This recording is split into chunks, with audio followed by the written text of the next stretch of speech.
네, 자산도 내 몸도 건강해지는 시간 건강365 닥터 인사이트의 김호수입니다.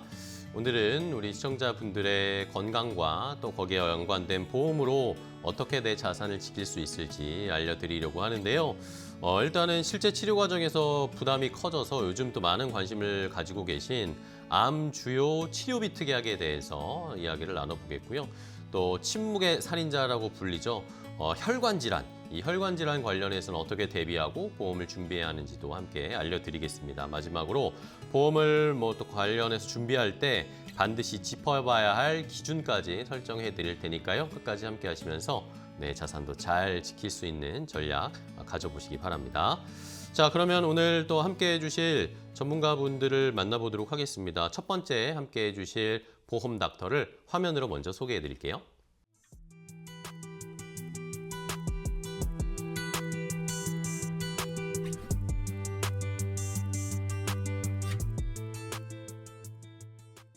자, 오늘 함께할 첫 번째 보험 닥터를 소개해드리겠습니다. 인카금융서비스 VIP 총괄사업단의 한울본부 최혁환 팀장과 함께하겠습니다. 팀장님 안녕하세요. 네, 팀장님 안녕하세요. 네. 네, 안녕하세요. 건강이 무너지는 순간 걱정은 몸만이 아니라 생활과 돈까지 함께 찾아오게 됩니다. 그런 순간에 부담이 아니라 도움이 되는 사람 최혁환 전문가입니다. 네, 반갑습니다. 자, 최혁환 팀장님과 함께 이제 우리가 어려운 상황에서 보험을 또 어떻게 준비해야 할지 하나씩 해법을 알아보도록 하겠습니다. 오늘도 역시 시청자분의 사연이 준비되어 있어요. 시청자분이 어떤 고민을 하고 계시는지 확인하고 최혁환 팀장과 이야기 이어가겠습니다. 먼저 시청자분의 사연 함께 확인해 보시죠. 안녕하세요. 몇 달 전 어머니가 유방암 진단을 받으셨습니다. 다행히 조기에 발견이 돼서 수술은 잘 끝났지만 문제는 그 다음이었습니다. 항암 치료, 표적 치료, 그리고 추가 검사까지 치료가 끝난 줄 알았는데 병원비는 계속 나갔습니다. 치료 선택보다 비용부터 계산하게 되는 현실이 너무 힘들었고 치료가 길어질수록 생활비 부담까지 함께 늘어났습니다. 치료는 계속 받아야 하는데 혹시 이런 상황에서 치료비를 꾸준히 보장받을 수 있는 방법은 없는지, 암 주요 치료비라는 보장이 실제로 어떤 도움이 되는지 궁금합니다.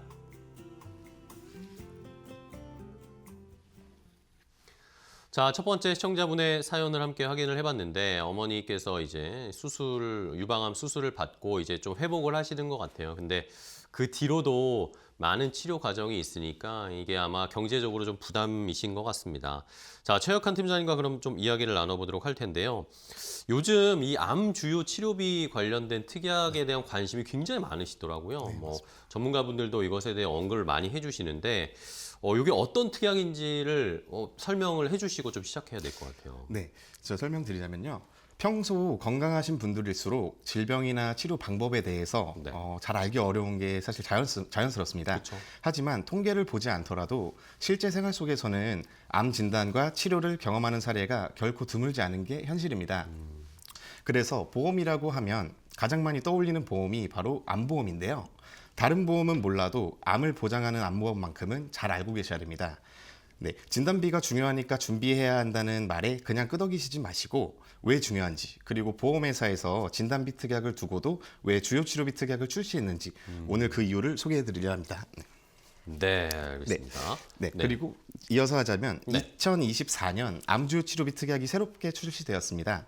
암에 걸리면 받는 진단비라는 이름과 굳이 이름을 다르게 하여 치료비라고 출시한 이유가 있습니다. 바로 진단비와 다르게 일회성 지급이 아닌 중복, 반복해서 지급하기 때문인데요. 생활 수준의 향상과 의료기술의 발전으로 암을 조기에 발견하는 환자가 많아지면서 이제 암은 걸리면 죽는 병이 아니라 당연히 치료할 수 있는 병이 됐습니다.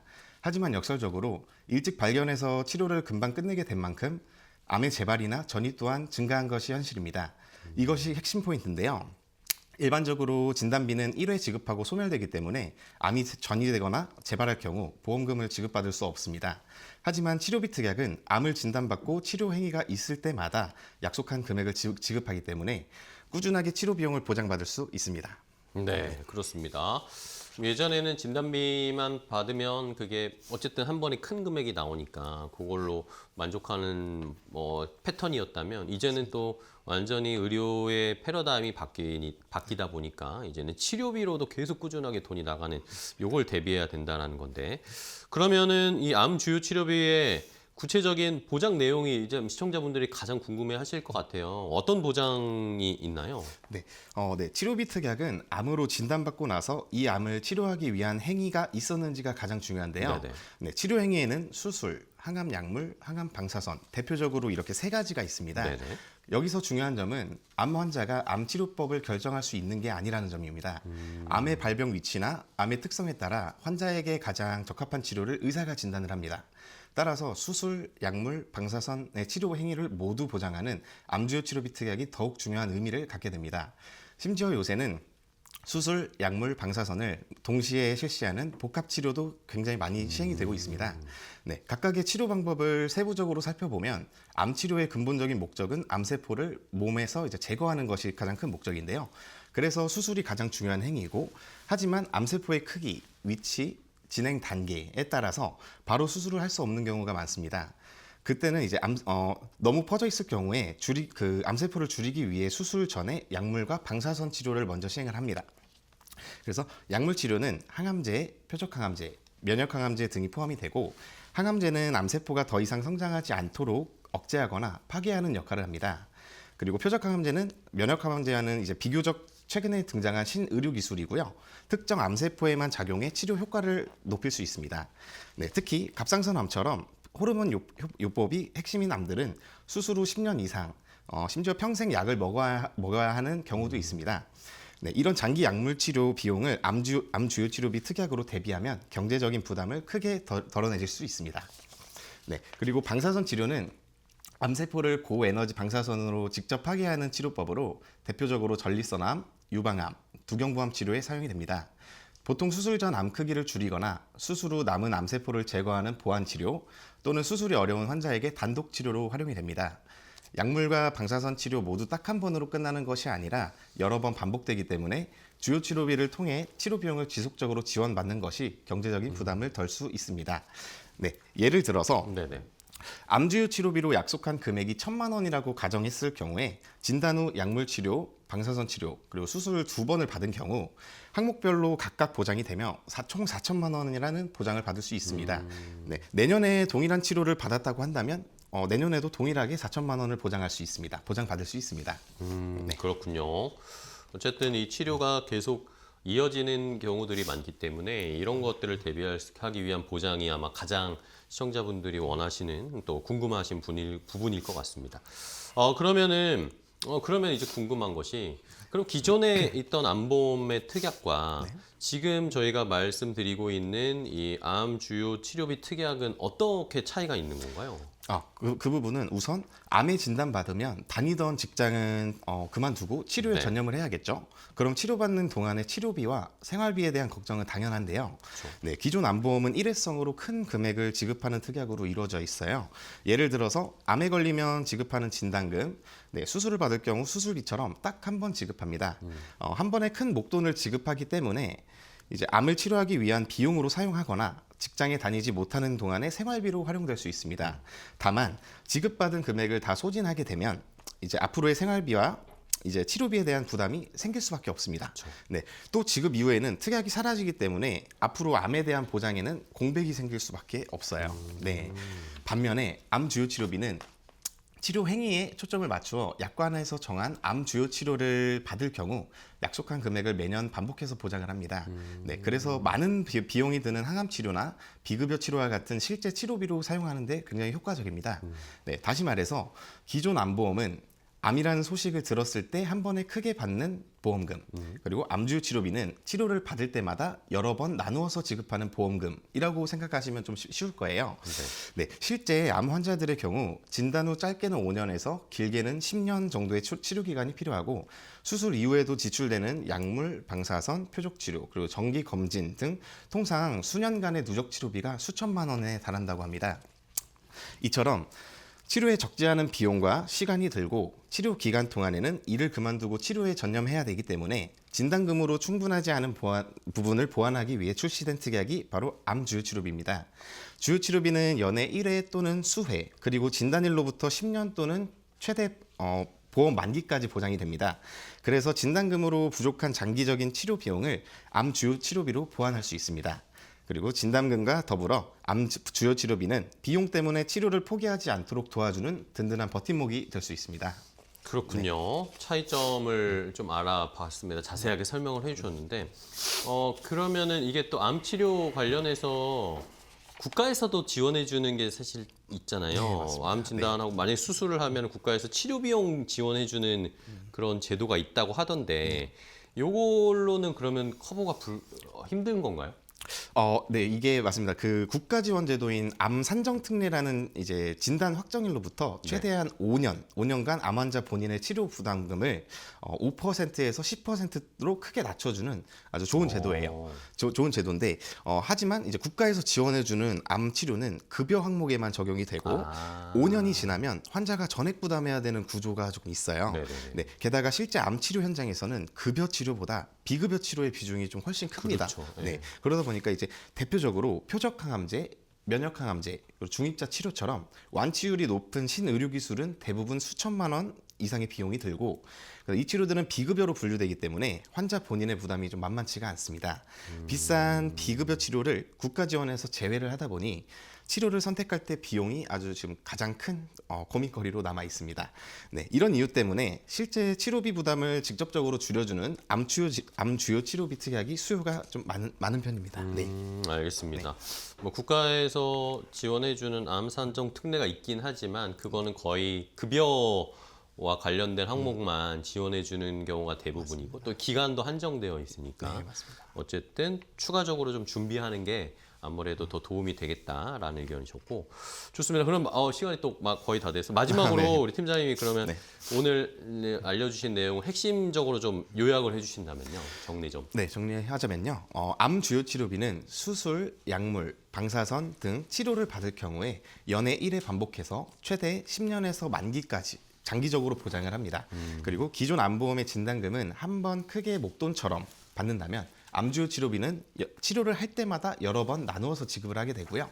그다음에 진단금과 주요 치료비를 함께 준비한다면 긴 치료 기간 동안의 병원비와 생활비에 대한 걱정 없이 치료에 집중하실 수 있습니다. 네, 여기까지입니다. 알겠습니다. 자, 오늘 최혁환 팀장님과 함께 자세하게 암 주요 치료비 특약에 대해서 알아봤는데요. 요즘 또 많은 분들이 원하고 시대가 바뀌면서 필요해진 그런 보험 특약이라는 거 잘 설명 들으셨을 겁니다. 자, 오늘 좋은 정보 알려주셔서 감사하고요. 팀장님, 다음에 또 뵙도록 하겠습니다. 오늘 고생 감사합니다. 많으셨어요. 고생하셨습니다. 고맙습니다.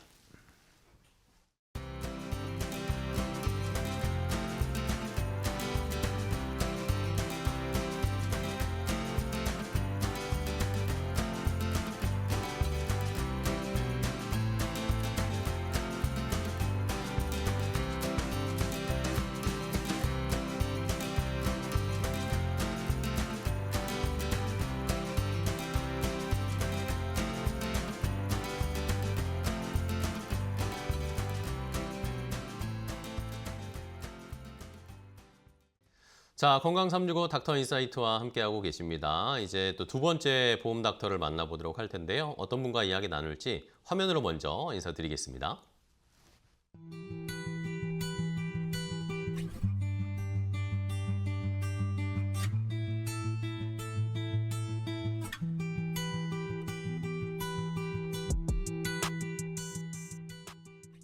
자, 두 번째 함께 해줄 보험 닥터 인사 나눌게요. 인카금융서비스 VIP 총괄사업단 한울본부의 이성우 팀장 모셨습니다. 안녕하세요, 팀장님. 안녕하십니까. 네, 시청자분들께 인사 부탁드립니다. 네, 안녕하세요.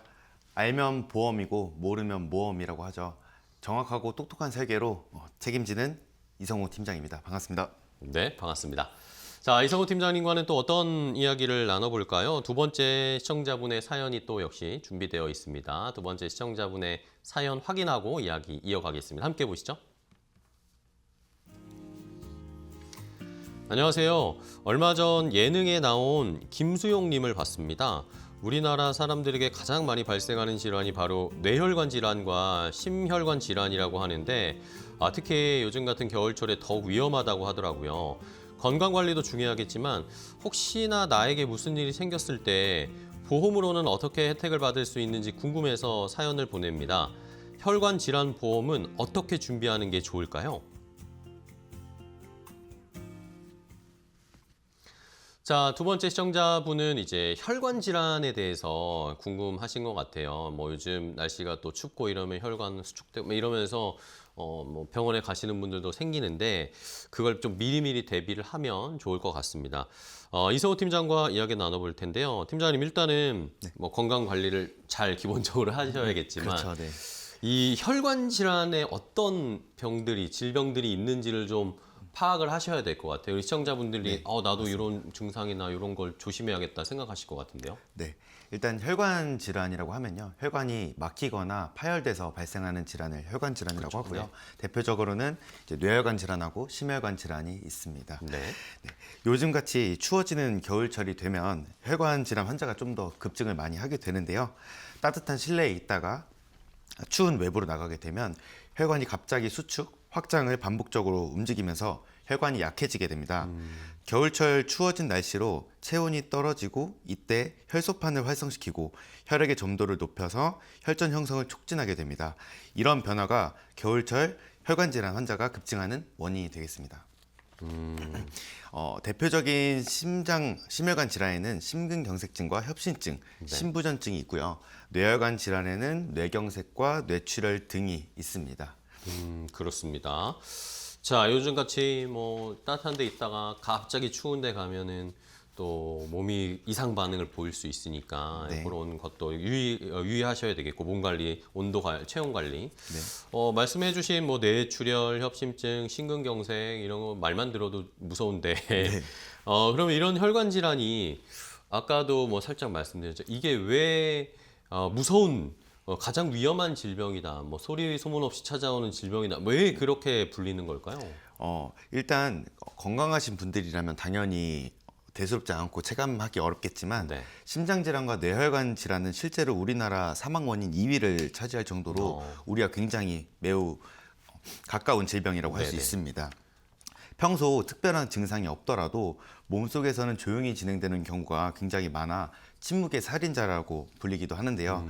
본인은 물론 가족들까지 대비가 부족한 상태에서 갑작스럽게 발병한 사례가 많기 때문에 더욱 위험한 질환군이라고 할 수 있습니다. 네. 그러면은 요 혈관 질환 특징을 조금 더 세세하게 좀 알아볼까요? 자세하게? 네, 혈관 질환은 크게 세 가지 특징이 있습니다. 네. 첫 번째는 증상이 늦게 나타나고 급성으로 악화된다는 점인데요. 혈관이 조금씩 좁아지거나 작은 혈전이 생길 때는 거의 증상을 느끼지 못하게 됩니다. 하지만 어느 순간 그 혈전이 완전히 막히거나 혈관이 파열되면서 갑작스럽게 심근경색이나 뇌졸중으로 이어질 수 있습니다. 실제로 몇 분에서 몇 시간 사이에 생명이 위태로워지는 경우가 굉장히 흔하고요. 초기 대응 시간이 치료의 결과를 좌우할 정도로 급박하게 진행되는 경우가 많습니다. 그래서 멀쩡하던 사람이 갑자기 쓰러졌다라는 사례가 반복적으로 발생을 하는데요. 둘째는 바로 고령화와 생활 습관으로 발병 위험이 매우 높아진다는 점입니다. 혈관은 나이가 들수록 자연스럽게 탄력이 떨어지고 노화가 진행이 되는데요. 그 과정이 생각보다 빠릅니다. 여기에 고혈압이나 당뇨, 고지혈증 같은 만성 질환이 동반된다면 혈관 손상이 가속화되고 위험도가 크게 상승합니다. 뿐만 아니라 고지방, 또 단섭취 음식, 운동 부족, 뭐 흡연이나 음주 등은 이런 생활 습관 요인까지 겹치게 되면 네. 이런 위험은 기하급수적으로 증가하게 됩니다. 즉 단순히 나이가 들어서만이 아니라 현대인의 생활 패턴 자체가 순환계 질환의 발생률을 높이는 방향으로 작용하고 있어서 사회적으로도 문제가 이어지고 있습니다. 마지막 세 번째인데요. 예방은 가능하지만 관리가 어렵다는 점입니다. 네. 혈압, 혈당, 콜레스테롤 이런 것들을 꾸준하게 관리를 하고 금연이나 운동, 식습관 개선을 실천하면 발병 위험을 많이 줄일 수 있습니다. 하지만 이런 관리가 쉽지 않고 대부분 중도 포기하거나 규칙적으로 유지하지 못하게 됩니다. 또한 초기에는 특별한 증상이 없기 때문에 조기 발견이 어렵고 정기적인 검진을 받지 않으면 위험 신호를 놓치기가 좀 쉽습니다. 네. 결국 혈관 질환은 한번 발생하면 그때부터 평생 관리가 시작되는 질병입니다. 약물 복용이나 재활 치료, 정기적인 검사, 생활 습관 교정 등 장기적인 관리가 필요하며 재발 위험 역시 높기 때문에 지속적인 주의가 필요합니다. 즉 예방도 중요하지만 발병 이후의 삶까지 고려해야 된다는 점에서 매우 부담이 큰 질환이라고 할 수 있습니다. 네, 그렇습니다. 그래서 이렇게 혈관 질환 관련된 대비 보험도 많이 준비를 하시는 것 같은데, 근데 아까 말씀해 주시기를 이게 증상이 네. 늦게 나타난다라고 하셨잖아요. 말씀을 네. 해주잖아요. 이게 알아차리기가 쉽지 않다라는 거일 텐데, 네. 그래도 분명히 전조 증상이나 조기 증상이 있을 것 같아요. 네. 이걸 어떻게 우리가 파악할 수 있을까요? 아무래도 큰 병이 갑자기 찾아오는 것처럼 보이지만 사실은 몸이 미리 보내는 작은 신호들은 분명히 존재합니다. 그렇겠죠. 다만 우리가 그 신호를 잘 느끼지 못하거나 대수롭지 않게 넘겨버리는 경우가 굉장히 많습니다. 혈관 질환에 미리 대비할 수 있도록 조기 증상에 대해서 한번 알려드리겠습니다. 네네, 좋습니다. 먼저 심장 질환, 특히 심근경색의 조기 증상을 살펴보시면 다음과 같습니다. 우리 시청자 여러분들도 함께 체크해 보셨으면 좋겠습니다. 최근 들어 가슴 통증이 심해졌다. 숨쉬기가 점점 더 힘들어진다. 턱이나 목 부위에 이유 없는 통증이 생긴다.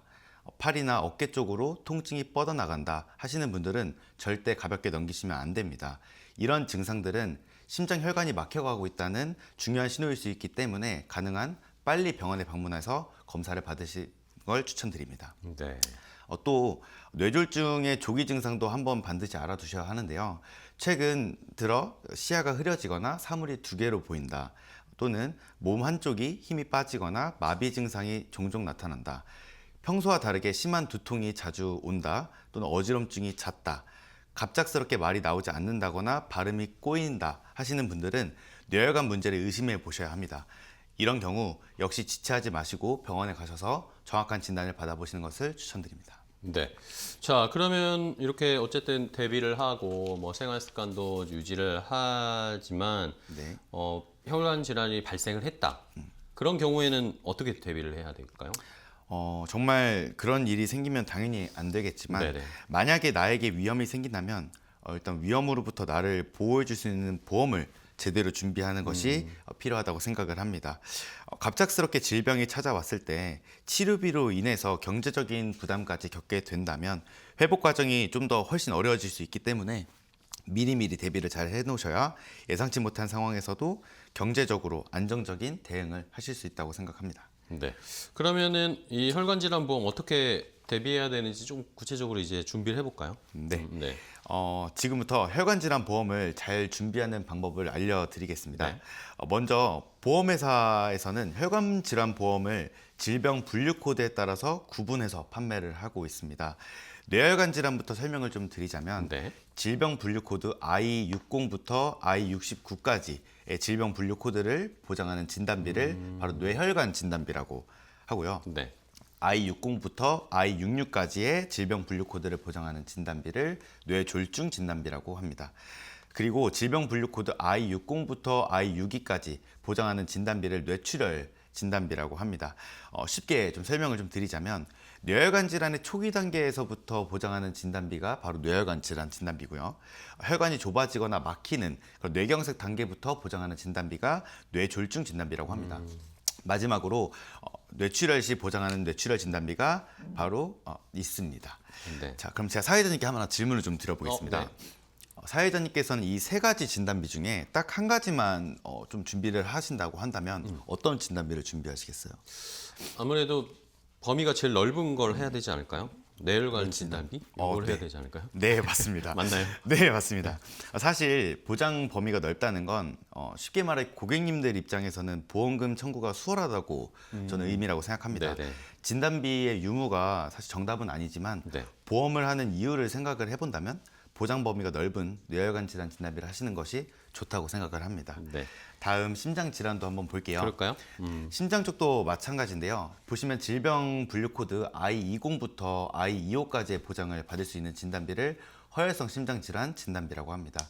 그보다 범위가 적은 I21부터 I23까지 보장하는 진단비를 급성 심근경색 진단비라고 합니다. 네. 따라서 혈관질환 보험을 가장 잘 준비하는 방법 첫 번째는 진단비의 범위를 확인하는 것이 가장 우선순위라고 할 수 있겠습니다. 알겠습니다. 혈관 질환은 범위, 진단비의 범위를 일단 잘 파악하는 게 중요하다. 그러면은 이 혈관 질환은 뭐 사실 뭐 앞서서도 저희 뭐 암 치료 이야기했지만 네. 암 치료하는데도 비용이 많이 들지만 혈관 질환도 실제로 발병을 하고 나서 치료하는 과정에서 치료비 부담이 상당하다면서요? 네, 맞습니다. 혈관 질환은 단순히 건강에 문제가 생기는 수준이 아니라 네. 환자와 본인 가족에게 모두 경제적으로 큰 부담을 줄 수 있는 질환입니다. 심근경색이나 뇌졸중처럼 갑작스럽게 발생하는 경우 치료가 즉시 시작되어야 하고 응급치료 과정이 굉장히 길고 복잡해질 가능성이 높습니다. 이 때문에 치료비가 단기간에 크게 발생하게 되고 예상치 못한 지출로 충격을 받는 경우가 굉장히 많습니다. 예를 들어 심근경색의 경우 막힌 혈관을 넓혀 혈류를 확보하기 위한 스텐스 삽입술이 필요한데요. 네네. 스텐스 종류에 따라서 비용의 차이가 굉장히 크고요. 시술 후 중환자실에서 모니터링까지 받아야 하는 경우가 많아서 수백만 원에서 많게는 1,000만 원까지 비용이 발생할 수 있습니다. 네. 여기에 추가로 약물 치료 또는 입원, 추후 외래 진료까지 포함하면 실제 부담 금액은 더 커질 수 있겠습니다. 뇌졸중의 같은 경우에는 치료 구조가 조금은 다른데요. 네. 급성기에는 혈전 용해 치료나 혈관을 재개통하는 시술 등이 이루어져 큰 비용이 발생을 하게 되고요. 이후에는 장기간 재활 치료가 필수로 이어지게 됩니다. 물리 치료라든지 언어 치료, 작업 치료 등 이런 다양한 재활 과정이 요구가 되면서 이 과정에서 몇 달 또는 몇 년까지 지속될 수 있기 때문에 가족 전체의 경제적인 부담이 매우 커지게 됩니다. 또한 거동이 불편해지거나 간병이 필요한 경우에는 간병비 또는 뭐 요양비까지도 필요하기 때문에 크게 금액이 발생하게 됩니다. 그리고 가장 큰 문제는 한 번 발병하고 끝나는 질환이 아니라는 점인데요. 네네. 순환계 질환 또 혈관 질환 같은 경우에는 재발 위험이 굉장히 높은 편이라서 꾸준하게 약물 복용 또는 정기적인 검사, 재발 관리까지 평생 따라오게 됩니다. 약제 비용과 검진 비용만 해도 지속적으로 지출이 되고 재발 시 또다시 응급치료가 필요할 가능성도 충분히 가능성이 있습니다. 네네. 따라서 순환계 질환은 단시간 치료비만 생각할 것이 아니라 오랜 기간에 걸쳐 꾸준히 비용이 발생하는 만성 응급질환이라고 보셔야 합니다. 초기 응급치료뿐만 아니라 이후 관리 비용까지 고려한다면 환자와 가족에게 주는 경제적인 부담은 생각보다 훨씬 크다는 점을 꼭 기억하시는 것이 중요하겠습니다. 치료 진단비와 치료비 그리고 혹시 모를 후유장애까지 대비하는 것이 필요합니다. 네. 그 침묵의 살인자라고 불리는 혈관 질환에 대해서 말씀을 드렸습니다. 네. 본인은 물론 가족들까지 대비가 부족한 상황에서 갑작스럽게 발병하는 사례가 굉장히 많습니다. 건강관리도 중요하지만 보험관리 또한 꼼꼼하게 체크해 보시면 좋을 것 같습니다. 감사합니다. 네. 알겠습니다. 자, 우리 이성우 팀장과 함께 순환계 질환 관련해서 보험 준비 대비 어떻게 하는지 함께 알아봤습니다. 오늘 또 좋은 정보 자세하게 알려주셔서 감사하고요. 팀장님 또 다음에 뵙도록 하겠습니다. 네, 오늘 감사합니다. 고생 많으셨습니다. 네, 감사합니다.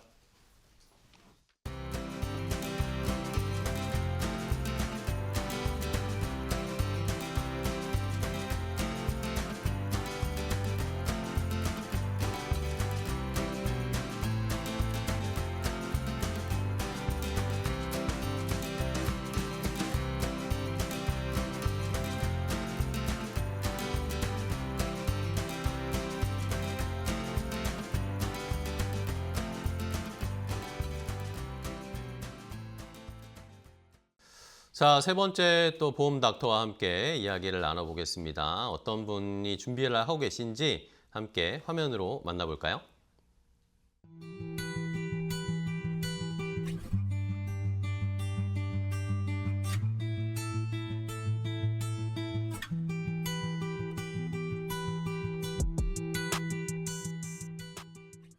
자, 세 번째 함께할 보험 닥터 인사 나눠보도록 하겠습니다. 인카금융서비스 VIP 총괄사업단 한울본부의 최병현 팀장입니다. 안녕하세요, 팀장님. 안녕하십니까. 네, 시청자분들께 인사 좀 부탁드릴게요. 안녕하세요. 생활 속 작은 걱정부터 큰 리스크까지 함께 꼼꼼히 살피며 든든한 내일을 설계해드리는 최병현 전문가입니다. 반갑습니다. 네, 반갑습니다. 자, 최병현 전문가와 함께 이야기를 나눠볼 텐데 시청자분의 사연 역시 준비되어 있으니까 함께 확인해 보고 최병현 팀장과 이야기 나눠보겠습니다. 함께 확인해 보시죠. 안녕하세요. 성인이 되면서 보험을 전체적으로 하게 됐습니다. 잘 알아보고 해야겠다는 생각에 열심히 찾아봐도 실비가 중요하다, 진단비가 중요하다 이런저런 말만 있을 뿐 정확히 어떤 것부터 해야 하는지 또 그 이유가 뭔지 제대로 된 내용을 찾기가 힘들더라고요. 제가 어떤 보험부터 준비해야 맘 편히 지낼 수 있을까요?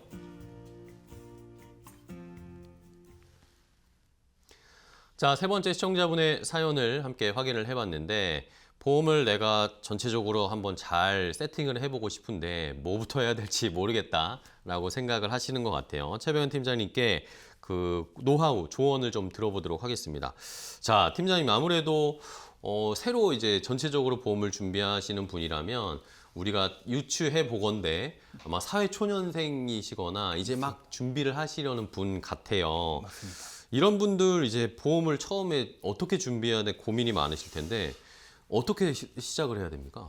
네, 일단은 질문에 대답을 하려면 먼저 보험에 대해 명확하게 알아보고 가야 될 것 같아요. 네, 좋습니다.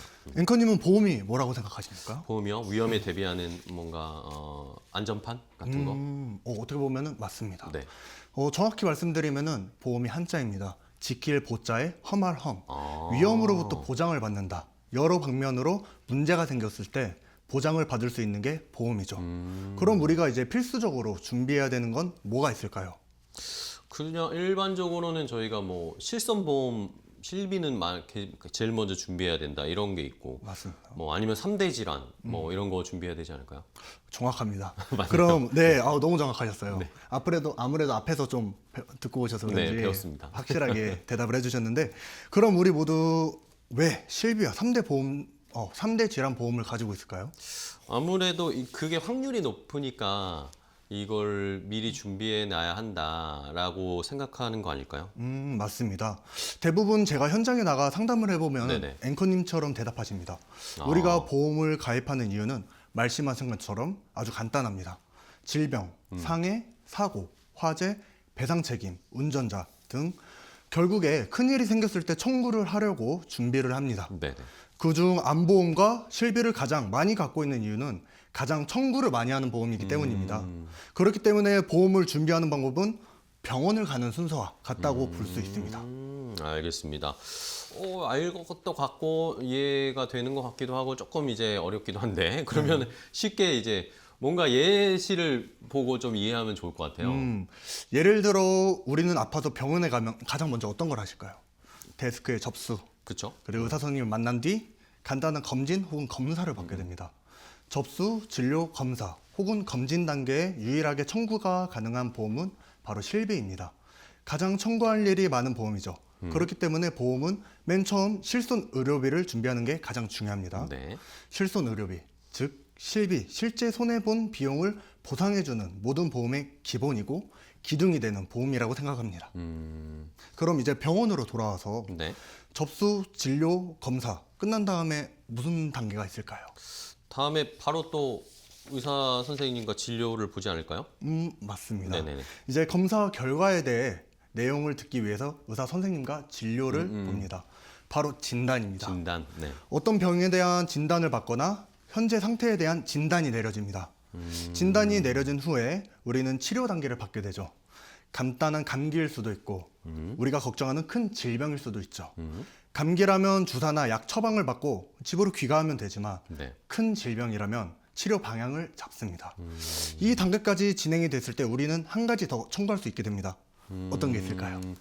진단을 받았으니까 진단비를 받을 수 있지 않을까요? 맞습니다. 네.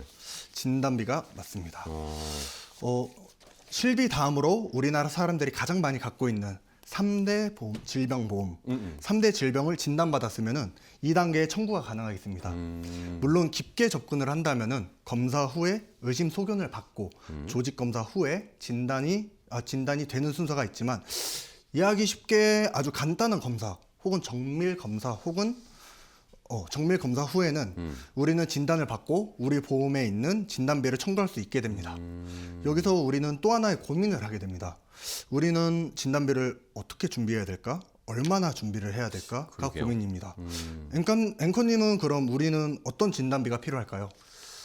일단은 뭐 암은 가장 기본적으로 준비를 해야 될 것 같고 네. 앞에서 우리가 얘기했던 이 혈관 질환, 맞습니다. 심혈관, 뭐 뇌혈관 이런 것들을 준비해야 될 것 같아요. 네, 맞습니다. 확실히 앞에 뭐 이성우 팀장님이랑 최혁환 팀장님이랑 얘기가 도움이 많이 되신 것 같아요. 암, 뇌혈관 질환, 심장 질환 모두 맞습니다. 네. 진단비는 이렇게 넓은 보장 범위로 준비하셔야 합니다. 우리나라의 10대 사망 원인으로 속하는 암, 뇌혈관 질환, 그리고 심장 질환은 네. 필수적인 3대 진단비라고 불립니다. 그중 암 보험을 준비할 때는 일반암, 소액암, 유사암 종류를 꼭 살펴보셔야 됩니다. 암의 구분이 보험사마다 조금씩 다른 경우가 있는데 네네. 일반암이나 소액암이나 유사암이나에 따라서 진단금 지급 금액이 달라지기 때문입니다. 일반암 진단비 준비하는 동시에 일반암에 포함되지 않는 유사암 혹은 소액암으로 구분되어 있는 특약을 동시에 준비하면 되겠습니다. 앵커님은 혹시 그 유사암이나 소액암에 대해서 들어보신 적 있으신가요? 네네. 들어는 많이 봤는데 이게 사실 들을 때마다 좀 헷갈리더라고요. 유사암이랑 소외감이 무슨 차이인지는 정확히는 잘 모르겠어요. 우선 일반암부터 한번 설명드릴게요. 네네네. 일반암은 유사암을 포함하지 않는 모든 암을 일반암이라고 합니다. 여기서 유사암이란 치료가 간단하면서 완치율이 높은 가벼운 암을 유사암이라고 합니다. 유사암의 종류에는 제자리암, 갑상선암, 경계성 종양, 기타 피부암 등이 있습니다. 이 갑상선암 요즘 또 걸리시는 분들이 많은데 요거는 이제 유사암에 들어가 있는 거군요. 맞습니다. 어, 현재는 갑상선암이 유사암으로 분류되어 있습니다. 네네. 유사암도 이제 그 안에서 또 분류가 되는데요. 그중 제자리암이라고 불리는 암이 제자리암은 암이 제자리에 있고 주변에 펴지지 못한 암으로 제자리암이라고 과거에는 상피내암이라고 불렸던 암이기도 합니다. 네네. 경계성 종양은 악성 종양과 양성 종양 경계에서 애매한 위치에 있는 경계성 종양이라고 부르고 마지막으로 기타 피부암은 피부의 악성으로 생기는 종양을 기타 피부암이라고 부릅니다. 제자리암, 갑상선암, 경계성 종암, 기타 피부암으로 이루어진 유사암은 일반암 진단비에서 보장하지 않기 때문에 암 진단비 가입 시 필수적으로 꼭 가입을 해야 됩니다. 네, 알겠습니다. 그러면은 이번에는 소외감도 좀 설명 좀 해주세요. 네. 소외감. 소외감. 소외감도 어렵죠. 네. 많은 분들이 많이 모르시는데 소외감은 유방암, 자궁암, 전립선암, 방광암 등이 이제 포함되어 있는데 이건 가입하는 보험사의 약관에 따라서 유사암으로 구분될 수도 있고 일반암이 될 수도 있습니다. 그렇기 때문에 보험에 준비하려고 할 때 일반암 진단비 특약에 소외감 제외 혹은 소외감 금액이 따로 적혀 있다면은 소외감 특약에 어떤 암들이 포함되어 있는지 보장 범위를 꼼꼼하게 살펴보셔야 됩니다. 네, 알겠습니다. 이게 암 진단비를 하면 어떤 거다 다 되는 줄 아시는 분들도 계신데 이게 또 뭐 보험사마다 또 말씀해 주신 것처럼 소외감, 유사암 요 구분이 다른 경우가 있으니까 잘 체크를 해봐야 될 것 같아요. 맞습니다. 그러면은 암을 살펴봤으니까 3대 진단비 중에 이번에는 뇌랑 심장 진단 이쪽 좀 체크를 해볼까요? 네, 이쪽도 앞에서 두 분의 전문가들과 얘기를 해보셨겠지만 다시 한번 간단히 설명을 도와드리도록 네네. 하겠습니다. 뇌하면 뇌출혈, 심장하면 급성 심근경색, 우리가 대표적으로 알고 있고 가장 많이 가입하는 질병 특약입니다. 하지만 꼭 알고 준비해야 되는 부분이 있습니다. 최근에 방송이나 매체에서 뇌혈관 질환 진단비, 허혈성 심장 질환 진단비에 대해서는 한 번쯤 다 들어보신 분들이 많이 있을 거예요. 네네네. 뇌혈관 질환이란 뇌 특정 부분에서 혈류가 일시적으로 또는 계속해서 공급 문제를 일으키는 질환을 의미합니다. 뇌 뇌출혈, 뇌 중풍, 뇌 조울증, 뇌 경색 등이 이에 해당하는데, 즉 혈류가 막히면은 뇌경색이고 혈류가 터지면은 뇌출혈이 발생할 수 있습니다. 뇌혈관 질환 보험을 살펴볼 땐 뇌출혈만 보장하는지 뇌경색, 뇌진탕, 뇌중풍 등 폭넓게 보장하는지 살펴보셔야 됩니다. 네. 대표적으로 심장 질환 또한 심장과 주요 동맥에서 발생하는 질환을 의미하는데 뇌혈관 질환처럼 막히거나 터지는 증상이 발생합니다. 대표적으로 혈성 심장 질환, 관상 동맥 질환, 그다음에 협심증, 심근경색증 등 주요 질병으로 나타납니다. 심장질환도 마찬가지로 어떤 특약에 준비하냐에 따라서 급성 심근경색과 같은 일부만 보장하는 경우도 있어서 보장 범위를 꼼꼼하게 살펴봐야 됩니다. 네. 꼼꼼하게 살펴서 이게 아무래도 보장의 범위가 넓은 걸 선택을 해야 될 텐데 그럼 뇌 같은 경우에는 뇌혈관 질환 관련된 특약을 준비를 해야 되겠네요. 정확합니다. 네네. 뇌혈관 질환 진단비를 준비한다면 뇌졸중, 뇌출혈, 뇌경색 모두 네. 포함하는 범위이기 때문에 한 가지 특약만 가입해도 모두 보장받으실 수 있습니다. 심장의 경우 간단히 다시 한번 설명드리자면 보장 범위가 넓은 허혈성 심장 질환 특약을 준비를 한다면 협심증, 심근경색 모두 보장받을 수 있습니다. 때문에 한 가지 특약만 준비를 하셔도 괜찮습니다. 단 주의할 점이 하나 있습니다. 네네. 이제 뭐 부종맥 같은 질환, 부종맥 같이 이런 질환들은 허혈성 심장 질환 특약에도 보장하지 않는 질병이기 때문에 특정 심장 질환 특약을 따로 보강하여 준비를 하는 것이 좋습니다. 그러면은 결국에는 3대 진단비는 보장 범위를 넓게 해서 준비하는 게 좋고 네. 보장하지 않는 질병들은 추가를 해서 보충을 해주면 좋은 거네요. 맞습니다. 네네.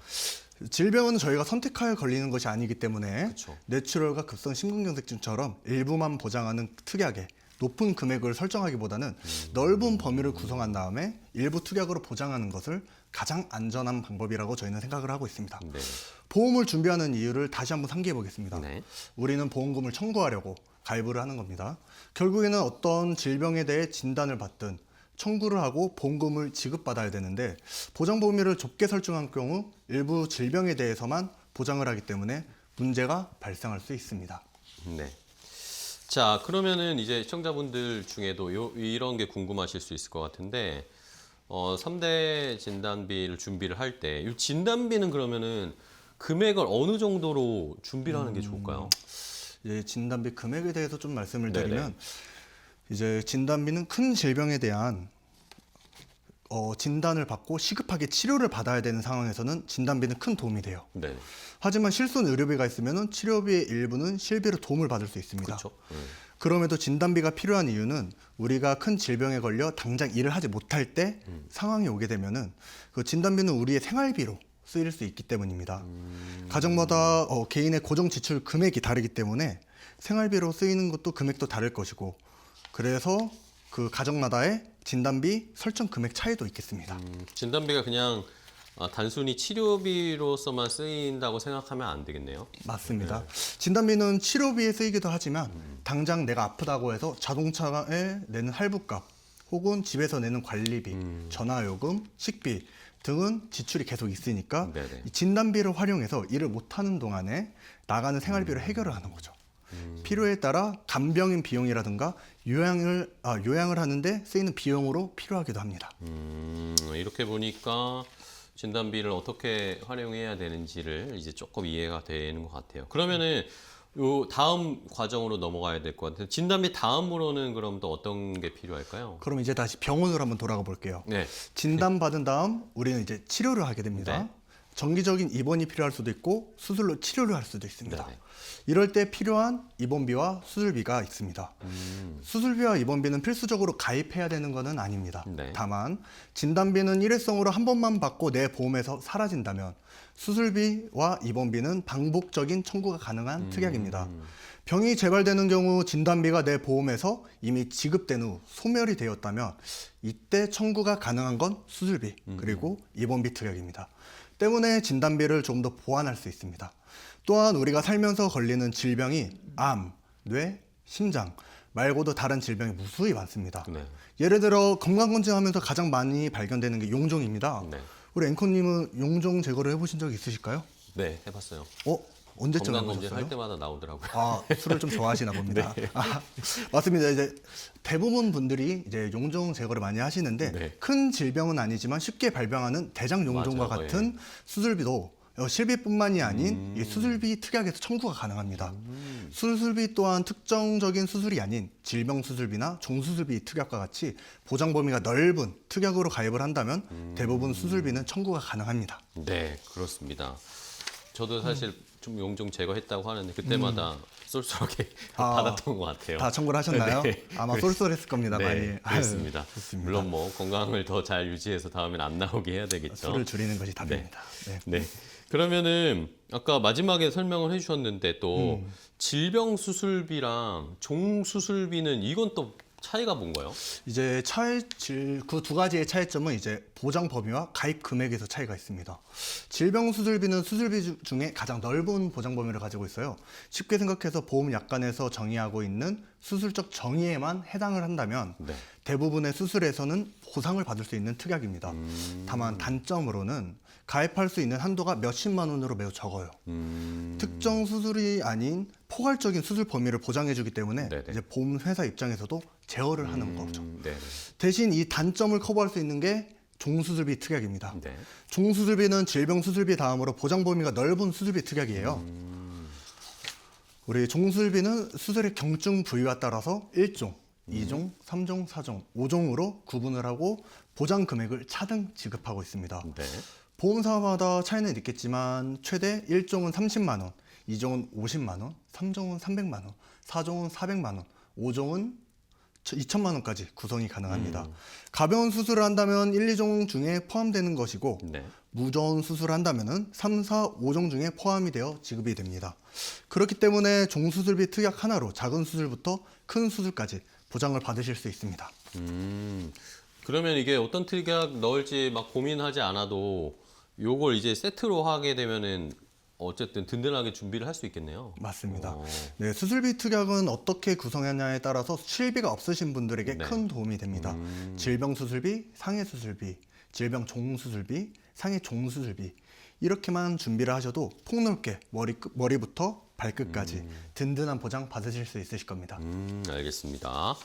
자, 이렇게 저희가 차근차근 준비를 해 가고 있는데 그럼 이제 다음 단계로 또 준비할 건 뭐가 있을까요? 다음은 이제 휴유장애입니다. 후유장애. 네, 수술과 입원과 같은 일반적인 치료를 마쳤음에도 네. 우리 몸이 완전히 회복되지 않아 영구적인 장애가 남는다면 후유장애라고 불립니다. 네네. 후유장애는 상해와 질병 이렇게 두 가지로 나뉘게 되는데 상해 후유장애는 사고나 물리적인 충격으로 상해가 원인이 되어 신체적인 손상이 남는 상태이고 네. 질병 후유장애는 특정 질병의 결과로 신체 또는 정신에 영구적인 장기적인 손상이 남아있을 때 이제 지급받을 수 있는 담보입니다. 대표적으로 이제 운동을 하거나 교통사고가 난 경우에는 상해 후유장애 담보를 통해서 그 다음에 치매나 인공관절 삽입 시에도 질병 후유장애를 통해 청구가 가능합니다. 아니 그 마지막에 치매 말씀해 주셨는데 그러면 이게 후유장애 담보로 치매도 청구 가능해요? 네, 치매도 청구가 가능하세요. 오. 치매 정도에 따라 장애 지급률이 결정이 되면 그에 따라 금액이 또 나옵니다. 또 나이가 들면서 생기는 안구 질환이나 추간판 탈출증 또 장애 지급률에 대해서 이 장애 지급률을 받게 된다면 보장이 가능합니다. 이게 결국에는 저희가 이제 나이가 들면 들수록 자연스럽게 노화가 되고 질병도 더 많이 생기고 상해로 사고 노출 가능성도 높아지는 건데 그러면 이게 자연스럽게 청구하는 일이 많아질 수밖에 없을 것 같은데요. 네, 질병 후유장애뿐만이 아니라 나이가 들면은 넘어져도 쉽게 골절이 그렇죠. 되거나 네. 디스크를 남기는 경우가 많기 때문에 두 가지 특약 모두 청구할 일이 굉장히 많습니다. 다만 상해에 비해 질병 후유장애 담보는 특약 금액이 저렴하진 않아요. 그래서 보험료를 이제 줄여야 할 상황이다 하면은 고려를 해보시는 걸 추천드리고 있습니다. 알겠습니다. 자, 그러면 이제 병원에서 치료를 받고 그 후에까지 살펴봤는데 이거 외에도 저희가 좀 준비해 볼 만한 특약 같은 게 뭐가 있을까요? 마지막으로는 이제 사망입니다. 아, 예. 내가 살아있을 때, 생존해 있을 때는 뭐 걱정 더 하시는 분들이 많고 그러는 거 당연히 이해하고 사실이라고 생각을 합니다. 하지만 남겨진 유가족들을 위해 어느 정도 준비를 해 놓으셔야 됩니다. 특히 대출금이 남아있거나 그 다음에는 제가 가장 위험하다고 생각되는 시기, 자녀가 성인이 되기 전인 시기 네. 더욱더 준비를 하셔야 됩니다. 사망금으로 여유 있게 생활은 어렵더라도 평범하게 자녀들이 이제 학교를 다니고 생활을 할 수 있게끔 부모의 공백을 조금이라도 채워줄 수 있는 중요한 담보라고 저는 생각이 듭니다. 그렇습니다. 제가 뭐 사망을 하고 난 이후에 준비는 뭐 사실 많은 분들이 하지 않는데 남는 가족을 생각하면 잘 준비를 해야겠다라는 생각이 드는데요. 그러면 마지막으로 좀 관련해서 조금 더 해주실 말씀 있을까요? 조언해 주신다면. 마지막으로 네, 사망보험금에 대해서 간단한 조언 좀만 더 덧붙이자면 네네네. 사망보험금은 큰 틀로 두 가지 형태가 있습니다. 네. 순수 사망보험금만 보장하는 순수 보장형과 만기 환급형이 있습니다. 만기 환급형은 보험 기간이 만료가 되면은 그동안 낸 보험료를 돌려주는 상품이죠. 순수 보장형은 보험료가 상대적으로 저렴하기 때문에 높은 사망보험금을 원하시는 분들에게 적합하고, 만기 환급금은 만기 시 환급되는 기준이 보험료보다는 비쌉니다. 하지만 소멸되는 금액이 싫다면 만기 환급형이 적합하겠습니다. 알겠습니다. 자, 이렇게 저희가 뭐 병원에 문을 열고 들어가서 마지막 사망보험까지 알아둬야 할 정보를 자세하게 알려주셨어요. 그러면 팀장님, 마지막으로 시청자분들께 보험 준비 이렇게 하셔야 된다 한마디 부탁드릴게요. 보험은 어떻게 준비했냐에 따라서 약이 될 수도 독이 될 수도 있습니다. 네. 오늘 배우신 내용들을 바탕으로 꼼꼼히 확인하셔서 더 행복하고 안전한 미래 만들어가는 데 많은 도움 되시길 바라겠습니다. 최병현 네. 전문가였습니다. 알겠습니다. 잘 들었습니다. 오늘 최병현 팀장님과 함께 했는데요. 좋은 정보 자세하게 알려주셔서 감사합니다. 다음에 또 뵙도록 하겠습니다. 다음에 뵙겠습니다. 고맙습니다. 고생하셨습니다.